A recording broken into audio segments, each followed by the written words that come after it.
आदर्श शिक्षण संस्थान की ऑनलाइन क्लास में सभी भैया बहनों का स्वागत अभिनंदन।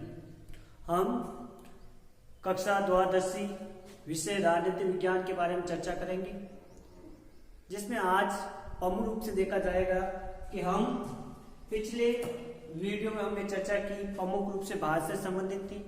आज अपन जिस विषय के बारे में प्रमुख रूप से दूसरी पुस्तक का अध्ययन करेंगे, जिसमें अपन देखा जाता है कि समकालीन विश्व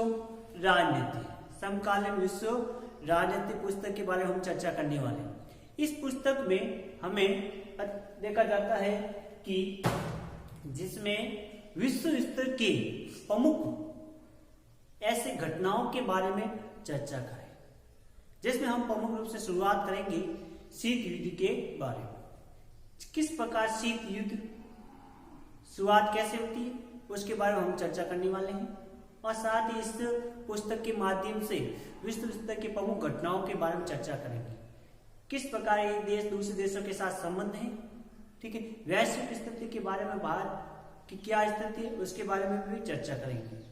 आइए आज हम अध्याय 1 इस पुस्तक में जैसे चर्चा करने वाले विश्व के पुस्तक में से अपन देखा जाता है कि आज शीत युद्ध के दौर के बारे में चर्चा करेंगे।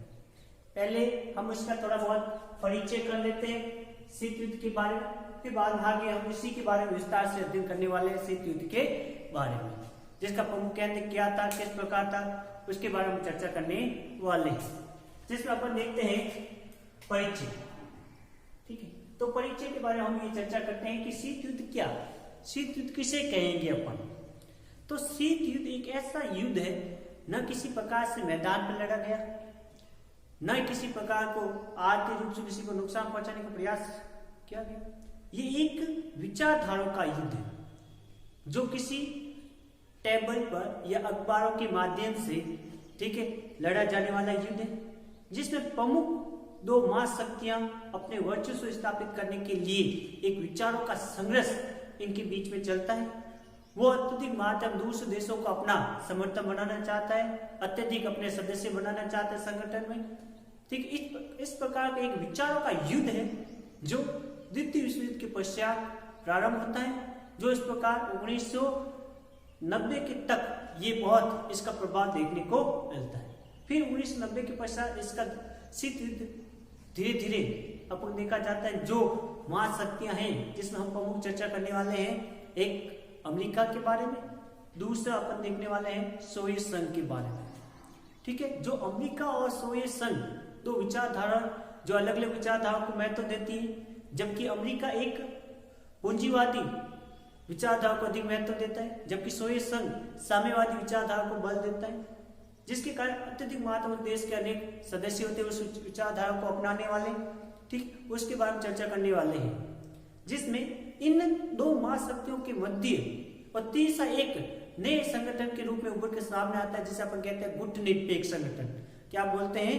गुटनिरपेक्ष संगठन। ये एक प्रकार का संगठन था जिसमें इस संगठन के स्थापना में भारत की महत्वपूर्ण भूमिका थी, जिसमें पंडित जवाहरलाल नेहरू की महत्वपूर्ण भूमिका थी, जिसमें ऐसा माना जाता है कि हम न सोवियत संघ की विचारधारा को का विरोध करेंगे, न ही उसको अत्यधिक मात्रा में अधिक महत्व देंगे, न ही हम अमेरिका के पूंजीवादी विचारधारा को अत्यधिक मात्रा में महत्व देंगे, न ही उसका विरोध करेंगे। हम एक बीच के रास्ते को अपनाने का प्रयास करेंगे ताकि हमारे देश की अर्थव्यवस्था सुचारू रूप से चल सके।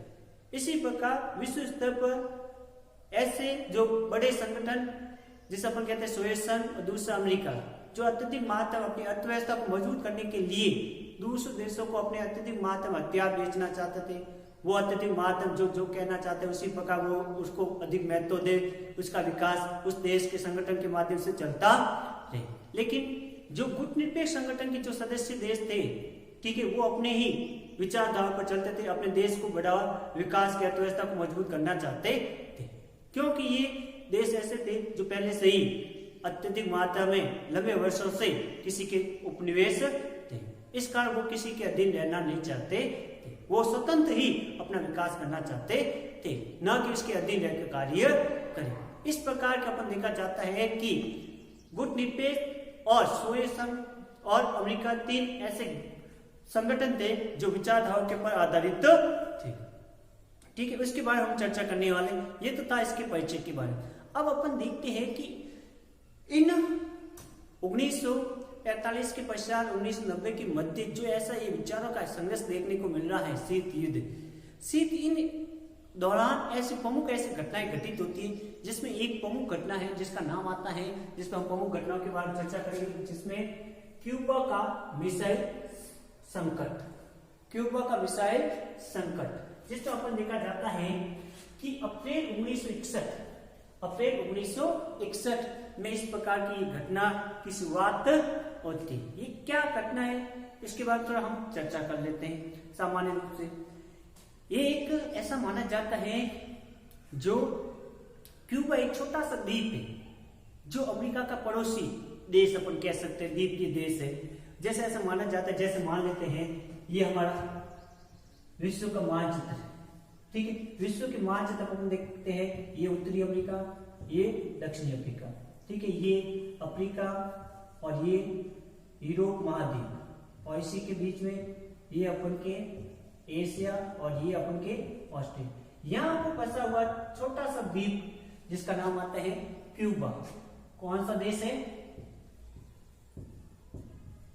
क्यूबा देश है, जहां पर ऐसा माना जाता है, भले ही ये अमेरिका का द्वीप के पड़ोसी देश नहीं, ठीक है, जहां पर ऐसा माना जाता है यहाँ क्यूबा जो देश है, जो कौन सी विचारधारा को महत्व देता है, कौन सी विचारधारा को अपनाता है, तो ये साम्यवादी विचारधारा को बल देता है।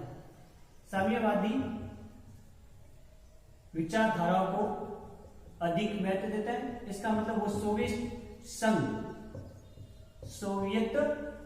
संघ को की विचारधाराओं को महत्व दे रहा है।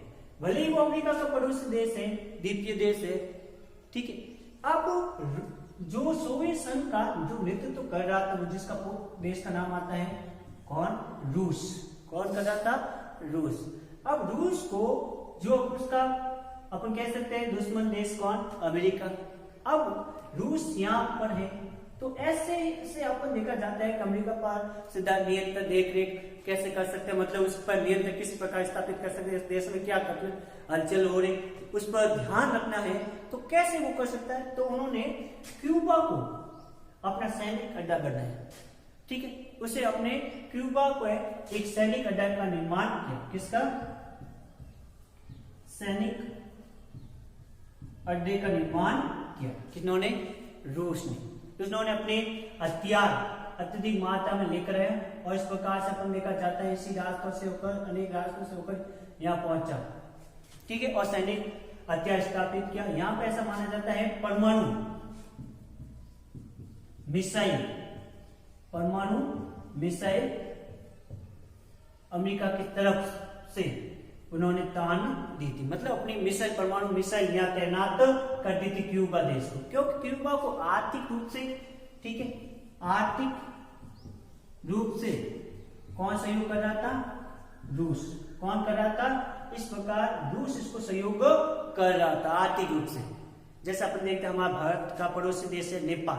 नेपाल को हम कई किसी न किसी रूप में आर्थिक रूप से, अनेक सैनिक रूप से, किसी न किसी रूप में हम उसको एक छोटे भाई के रूप में सहयोग, हम बड़े भाई की भूमिका के रूप में उसका सहयोग करते आ रहे हैं। इसी प्रकार रूस भी एक क्यूबा को अपने ही प्रिय मित्र मानता है और साथ ही अपना प्रमुख सदस्य मानता है। इस क्यूबा देश पर एक सैनिक अड्डे का निर्माण करता है, यहाँ से अपने परमाणु मिसाइल तैनात करता है अमेरिका की तरफ। तब जब इस प्रकार ये तैनात करता है तो इस यहाँ पर अपने सैनिक स्थापित कर देता है, अनेक हथियार स्थापित कर देता है। लेकिन 3 हफ्ते बाद, कितने सप्ताह बाद?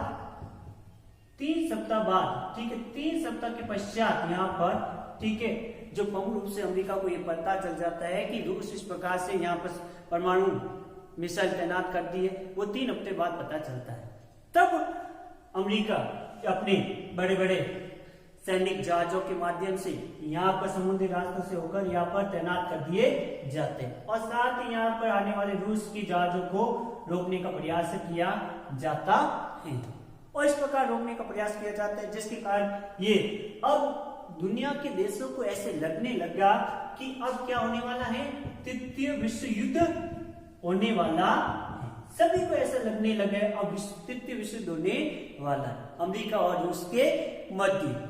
जो ऐसा 100 में से 90% सभी को ऐसा लगता है अब तीसरा युद्ध होने वाला है और सभी देश इस प्रकार से देशों का क्या करेंगे, जैसे प्रथम विश्व युद्ध में, द्वितीय विश्व युद्ध में दूरी राष्ट्र और मित्र राष्ट्र ने किस प्रकार देशों का सहयोग किया, इस प्रकार यहाँ पर भी इस प्रकार सहयोगी देश अमेरिका का सहयोग करेंगे और दूसरी और सोवियत संघ के सहयोग करेंगे। इस प्रकार सभी देश इस तृतीय विश्व युद्ध में लग जाएंगे, जिसमें आर्थिक रूप से सभी देशों को नुकसान उठाना पड़ सकता है।